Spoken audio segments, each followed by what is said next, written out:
Bruno Guimarães to Arsenal personal terms have been agreed. And this video is powered by Think Landscaping. Think Landscaping are your number one stop for designing, planning, and transforming your outdoor spaces. And therefore, they also do maintenance for your already designed green space. So do the needful and call them on that number, and you will obviously get the best that you want. Or go ahead and obviously WhatsApp them on those numbers, and you'll obviously get the ultimate dream of your green space all compound. So Rokani David is here.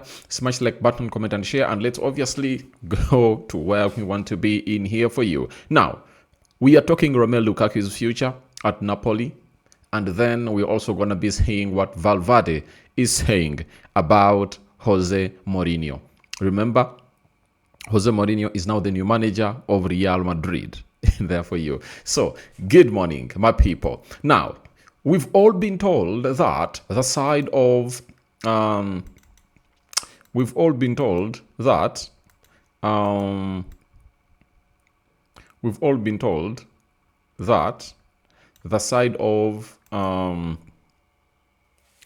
personal terms are not a problem between Arsenal and Bruno Guimarães.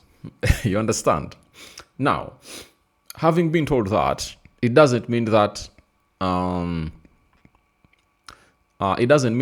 personal terms had already been agreed, but it was like, the Fabrizios were indicating that it's not gonna be a very big hinge that will stand in the way of this deal. That's what they meant, but they never meant that personal terms are really done and dusted. You understand? So right now as we speak, the club of Arsenal has gone ahead to agree personal terms with Bruno Guimarães in there for you. And Fabrizio yesterday night came up and obviously broke the story, and he told us that Arsenal have agreed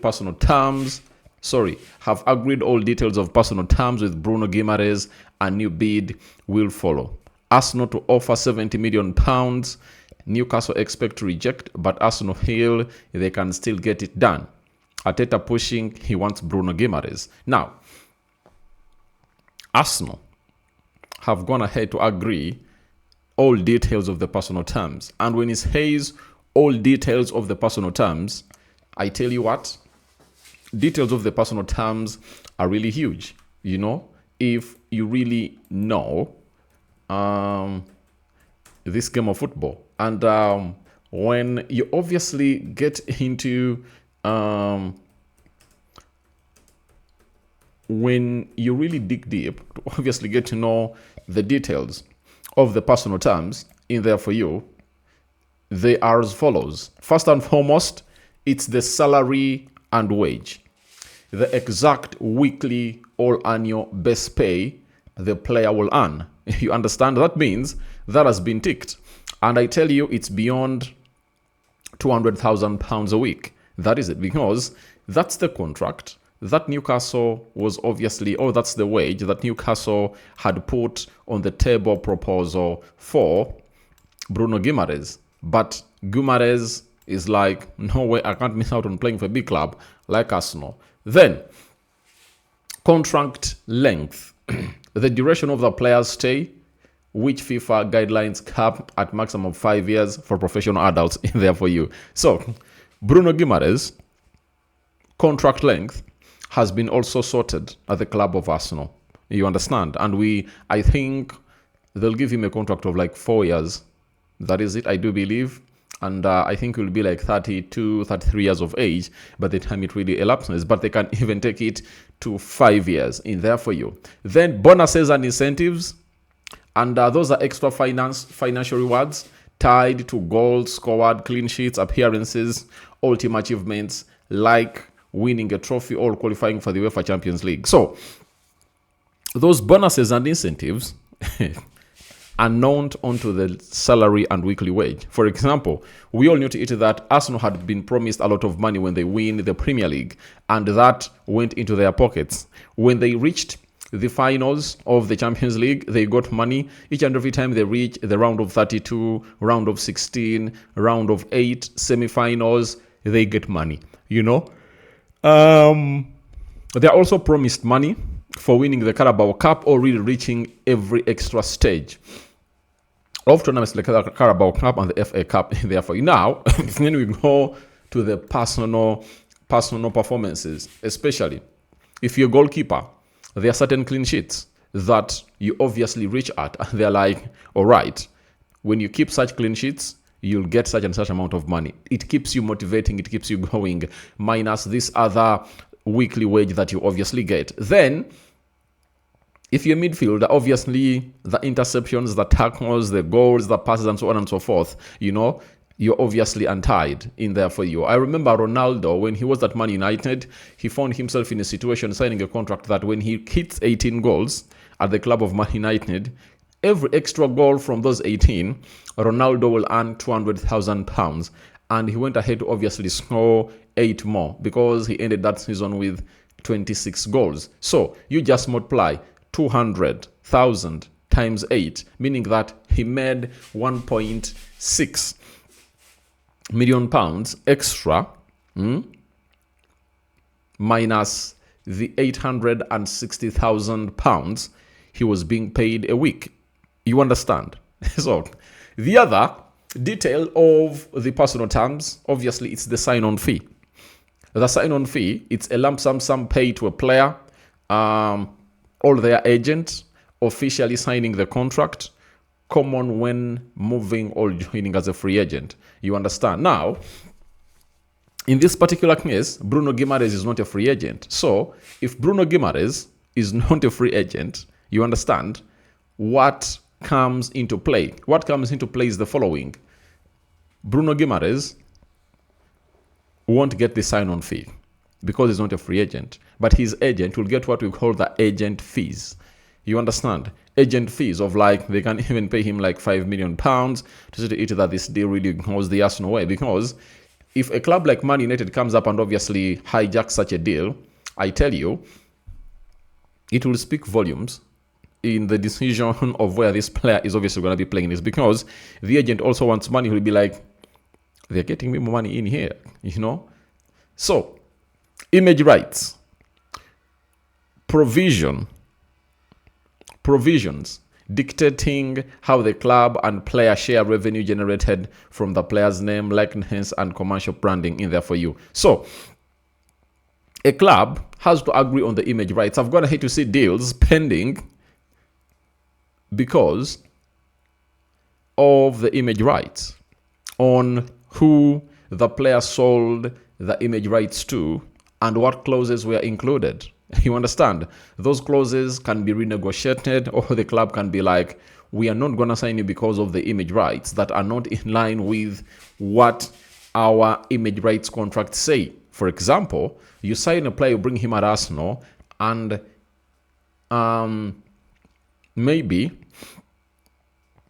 for every shirt he puts on, it has to be of a certain company like Nike or Adidas. That can be very hinge in there for you. And you going in to advertise for a company that obviously is competing with maybe the shirt sponsor for the club of the club you're coming to. All those has to be agreed on. So every amount of money that the player earns from his brand, like you see players signing for Adidas, Nike, they go on to do really commercials, For example, if Bukayo Saka is advertising for a boxer, right?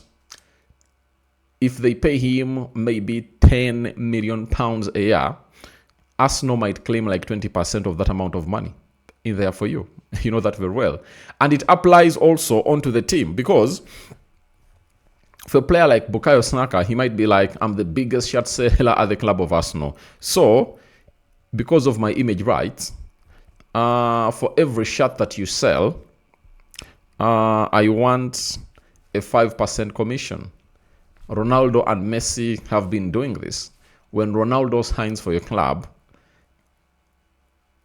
he is given a 5% of the sale of every shirt or every merchandise that you make in him. You understand? So, that is really very, very important. And lastly, release clauses or buyout terms.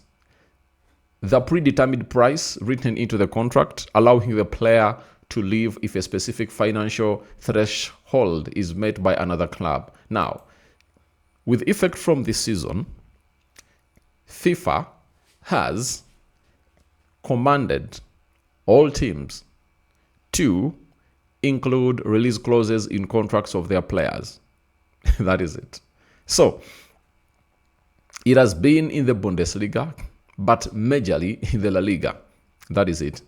Every La Liga player has a release clause in his contract. When you trigger it, you take the player, though they are really crazy there for you. So, La Liga is gonna make it big in there for you, and they make big money. You know, in the Premier League, I think players really do have release clauses. Like, for example, you did Hidimans.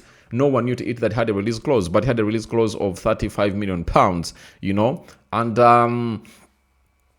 Bruno Fernandes at Manchester United has a release clause of £56 million in his contract in there for you. Then at Arsenal, I've not seen a player with a release clause, but obviously all those contracts have to be revisited and a release clause will be included. Now, for Bruno Guimarães coming in through, I think he's going to have to agree on terms that will see all these come to pass in here onto this beautiful channel. So, personal terms are done and dusted, and what we are waiting for is what we call the third bid for the club of Arsenal that is being prepared. Expected to be £70 million.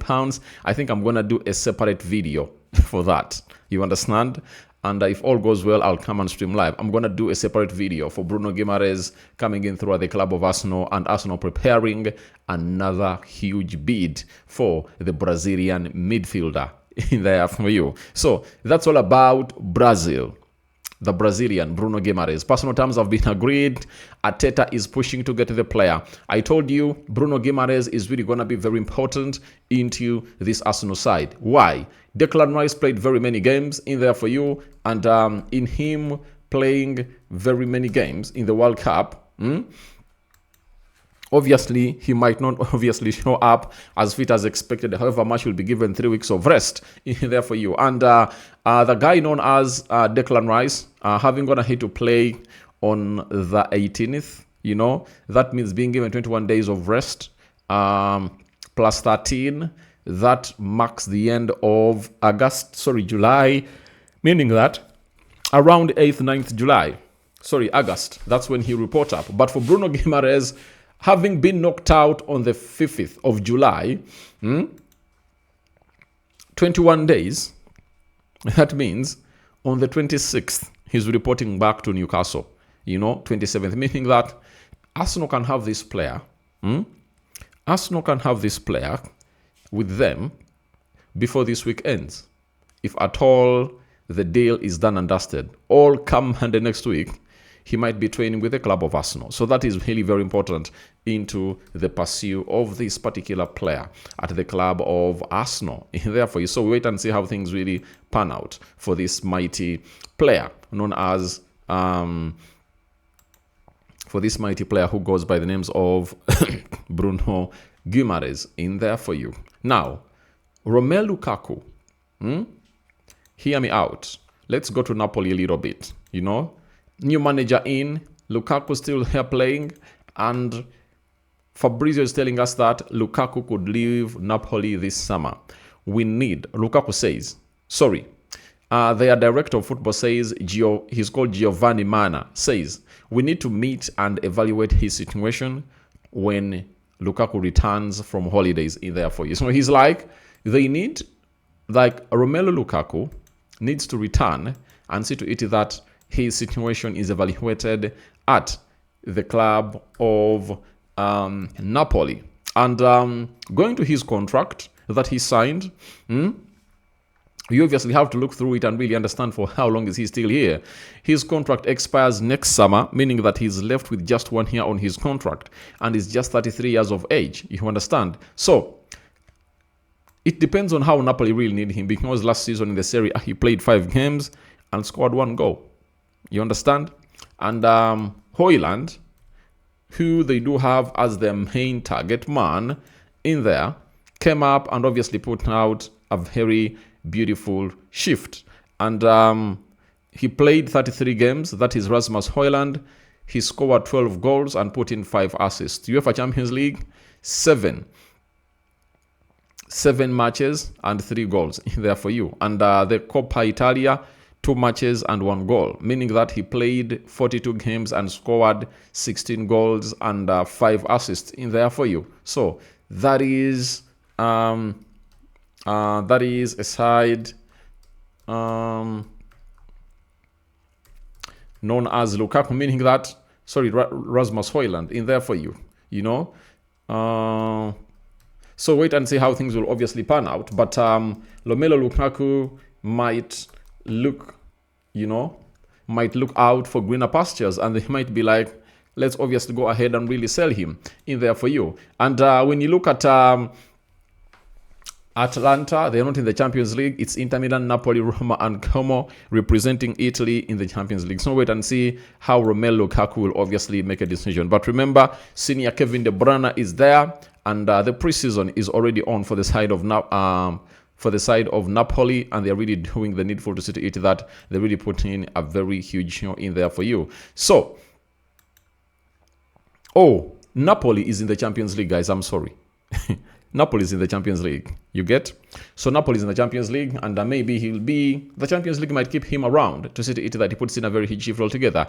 So we'll leave it at that, and obviously go to Fede Valverde. One of the multi-dimensional players that I really like. And these are typical Jose Mourinho players, I tell you. Valverde is a typical Jose Mourinho player, if you know who Jose Mourinho is. Now, with rumors that he might leave for Man United after fighting with Tchouaméni, obviously, Fede Valverde has come out and spoken the following. I'm eager to learn from Jose Mourinho, ready to try and listen to every piece of advice he gives me. To get the most out of every second, every minute of training I get to share with him and his coaching staff starting today. I'm going to try to learn, grow as a footballer and as a person. I think he's a so special person from whom I can learn from. So that is Fede Valverde, and he's obviously ready to fight for the guy. And Mourinho wants players like Valverde, players that are commanded and they execute exactly what they've gone ahead to command them to do. And that is Fede Valverde for you. I did trust him when it comes to that. I won't be shocked when Mourinho's ideal midfielder is Fede Valverde. You understand? They've been linked to Rodri, but even if Rodri comes, I think the partner to Fede Valverde, the partner to Rodri, because Rodri is a starter, will be Fede Valverde. Now, this is where Camavinga and Tchouaméni will obviously have to sort themselves out on where they'll be playing next coming season in there for you. So, Mourinho, as a manager, is a result-oriented manager. That is it. And he'll throw it in your face. Whether he needs you, he will tell you, I need you. When he doesn't need you, he'll tell you, you're not part of my plans and you should leave. And many have been told that. The Asensios, the Raul Asensios of this world, Mastitutuno, is there for you, and very many others. And however much Real Madrid went ahead to agree a contract with Tchouaméni, his situation really remains in a doubt in there for you. So let's wait and see how things really pan out for the club of Real Madrid and how they'll obviously tussle it out with Barcelona. But I would like to warn Barcelona fans outside there, with me inclusive, because I also support Barcelona. Real Madrid is not going to be that small nut to crack. I tell you, that soft nut to crack.